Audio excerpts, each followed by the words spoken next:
Hi Mark, I'm Terry from Sophomore Speaking and Listening Class Section B, and my student number is 54. Today I'm going to read the script of Linda Liukas' speech, A Delightful Way to Teach Kids About Computers. Code is the next universal language.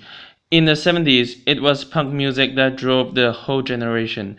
In the 80s, it was probably money. But for my generation of people, software is the interface to our imagination and our world. And that means that we need a radically more diverse set of people to build those products, to not see computers as mechanical and lonely and boring and magic, to see them as things that they can tinker and turn around and twist and so forth. My personal journey into the world of programming and technology started at the tender age of 14. I had this mad teenage crush on an older man, and the older man in question just happened to be the then Vice President of the United States, Mr. Al Gore. And I did what every single teenage girl would want to do. I wanted to somehow express all of this love, so I built him a website. It's over here. And in 2001, there was no Tumblr, there was no Facebook, there was no Pinterest. So I needed to learn to code in order to express all of this longing and loving. And that is how programming started for me. It started as a means of self-expression. Just like when I was smaller, I would use crayons and Legos.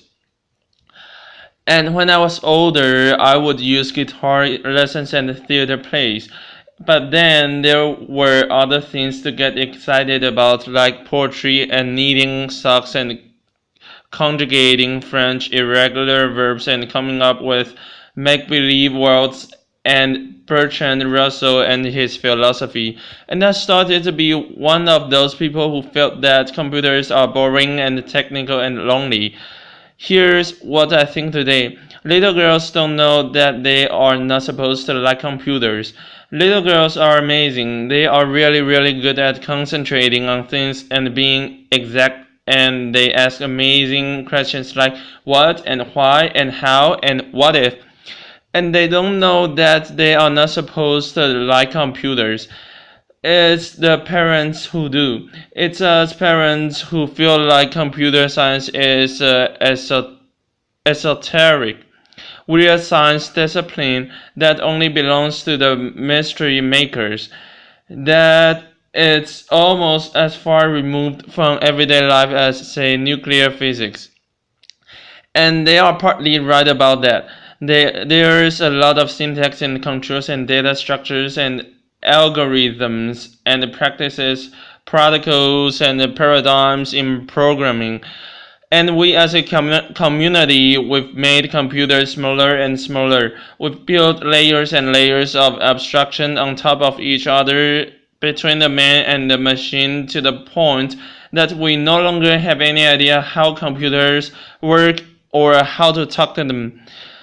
And we do teach our kids how the human body works. We teach them how the combustion engine functions, and we even tell them that if you want to really be an astronaut, you can become one. But when the kid comes to us and asks, so what is a bubble sort algorithm?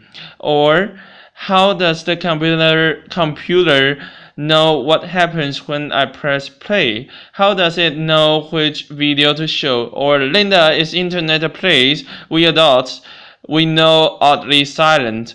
It's magic, some of us say. It's too complicated, the others say. Well, it's neither.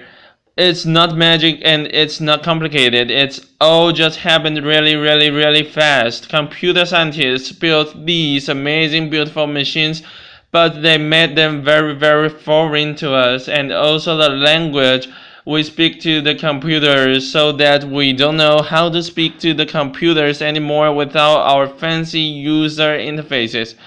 And that's why no one recognized that when I was conjugating French irregular verbs, I was actually practicing my pattern recognition skills.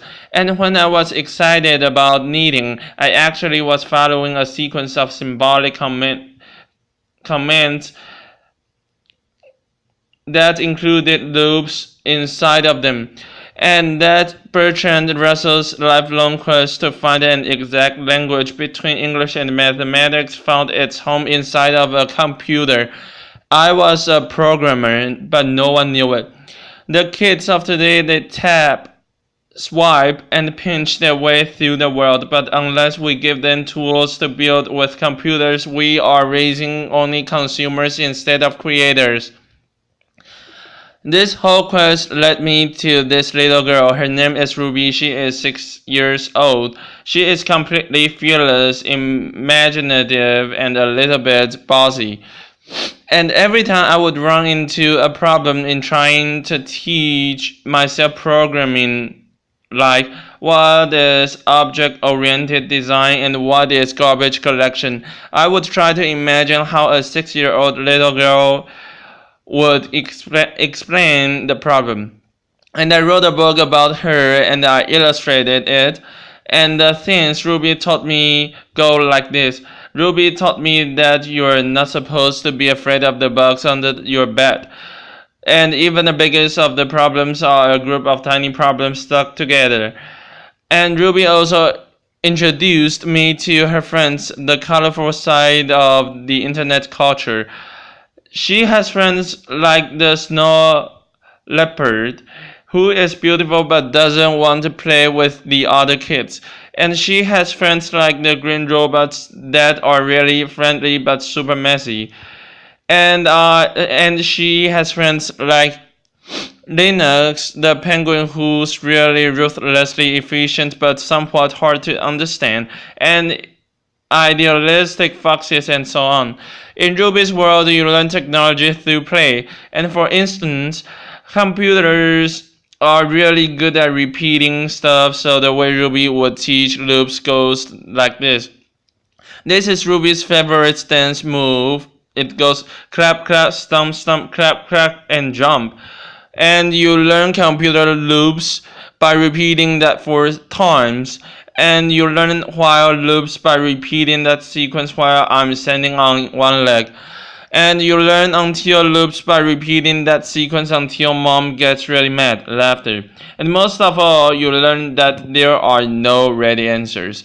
When coming up with the curriculum for Ruby's world, I needed to really ask the kids how they see the world and what kind of questions they have, and I would organize playtesting sessions. I would start by showing the kids these 4 pictures. I would show them a picture of a car, a grocery store, a dog, and a toilet.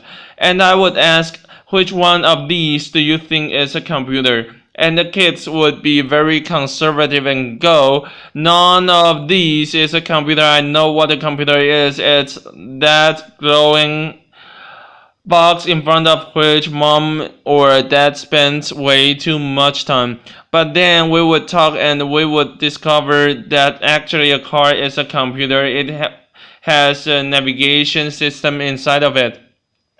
And a dog might not be a computer, but it has a collar, and the collar might have a computer inside of it. And the grocery stores, they have so many different kinds of computers, like the cashier system and the burglar alarms. And kids, you know what? In Japan, toilets are computers, and there's even hackers who hack them. Laughter.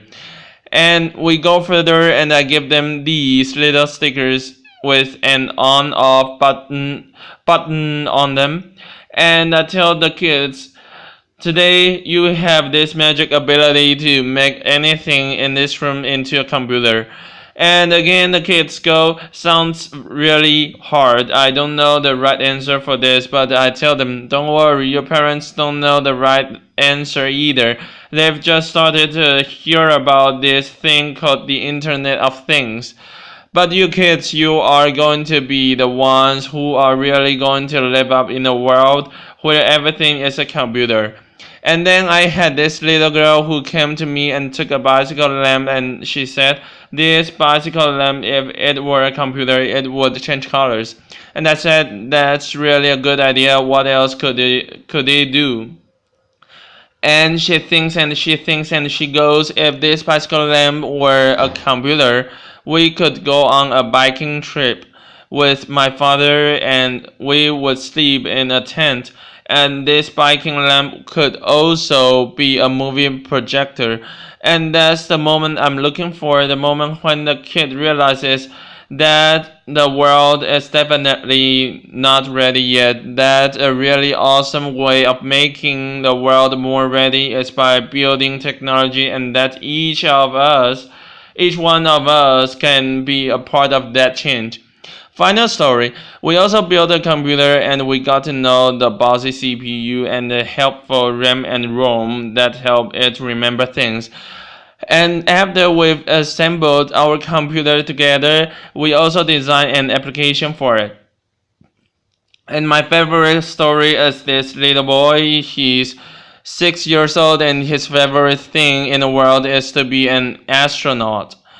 And the boy, he has these huge headphones on, and he's completely immersed in his tiny paper computer because you see he's built his own intergalactic planetary navigation application. And his father, the lone astronaut in the Martian orbit, is on the other side of the room, and the boy's important mission is to bring the father safely back to Earth.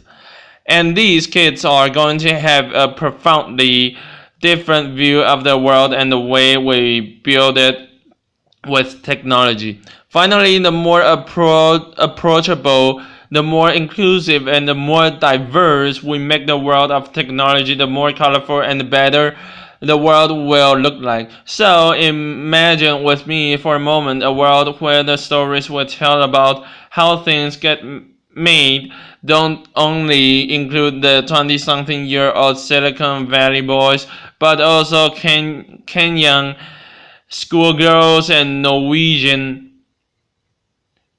librarians. Imagine a world where the little Ada Lovelaces of tomorrow who live in a permanent reality of ones and zeros, they grow up to be very optimistic and brave about technology.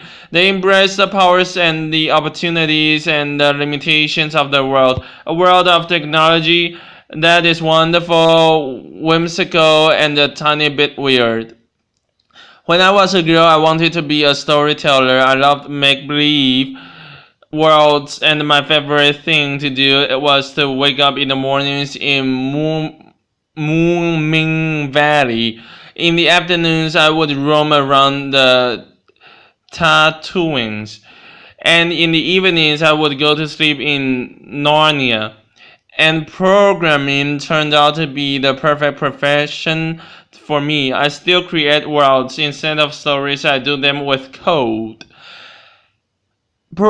Programming gives me this amazing power to build my whole little universe with its own rules and paradigms and practices. Create something out of nothing with the pure power of logic. Thank you. Applause.